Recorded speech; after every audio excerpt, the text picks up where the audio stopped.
પશ્ચિમ બંગાળ અને તમિલનાડુ વિધાનસભા ચૂંટણી માટે પ્રચારમાં તમામ પાર્ટીએ લગાવ્યું એડી ચોટીનું જોર. મારું બૂથ સૌથી મજબૂત કાર્યક્રમ અંતર્ગત પ્રધાનમંત્રી આજે તમિલનાડુમાં ભાજપના કાર્યકર્તાઓ સાથે કરશે સંવાદ. ટીએમસીએ ટીવીકેનું કર્યું સમર્થન.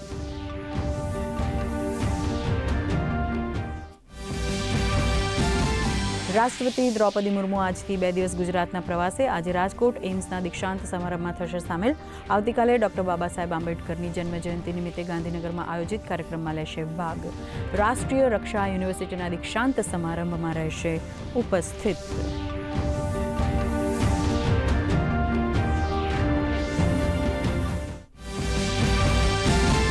સુરેન્દ્રનગરના લખતર વિરમગામ હાઈવે પર ગુંજી ચીચિયારીઓ.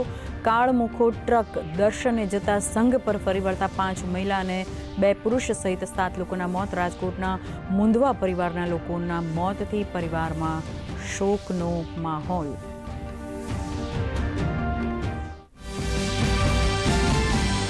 અમેરિકા ઈરાન વચ્ચે અસફળ વાતચીત બાદ ટ્રમ્પનું હોર્મુઝ સ્ટ્રેટની નાકાબંધીનું એલાન.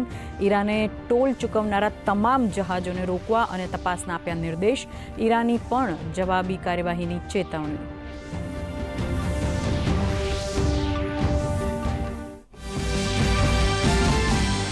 ટ્રમ્પની ધમકીને પગલે ભારતીય શેર બજારમાં મોટું ગાબડું. સેન્સેક્સ 1000 અંક જ્યારે નિફ્ટી 300 અંકથી વધુ તૂટ્યો. બેંકોના શેરોમાં વેચવાલી.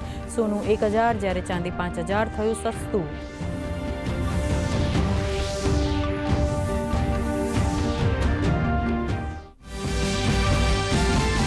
પ્રખ્યાત ગાયિકા આશા ભોંસલેના આજે સાંજે મુંબઈમાં રાજકીય સન્માન સાથે અંતિમ સંસ્કાર. પાર્થિવ દેહને અંતિમ દર્શન માટે મુકાયો. રાષ્ટ્રપતિ, ઉપરાષ્ટ્રપતિ અને પ્રધાનમંત્રી સહિત સમાજના વિવિધ ક્ષેત્રોના લોકોએ વ્યક્ત કર્યો શોક.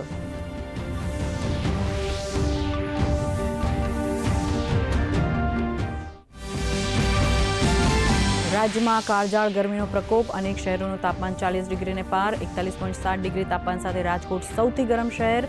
કંડલા, ભુજ અને અમદાવાદમાં 40.7, વડોદરામાં 40.4 અને ગાંધીનગરમાં 40.2 ડિગ્રી તાપમાન.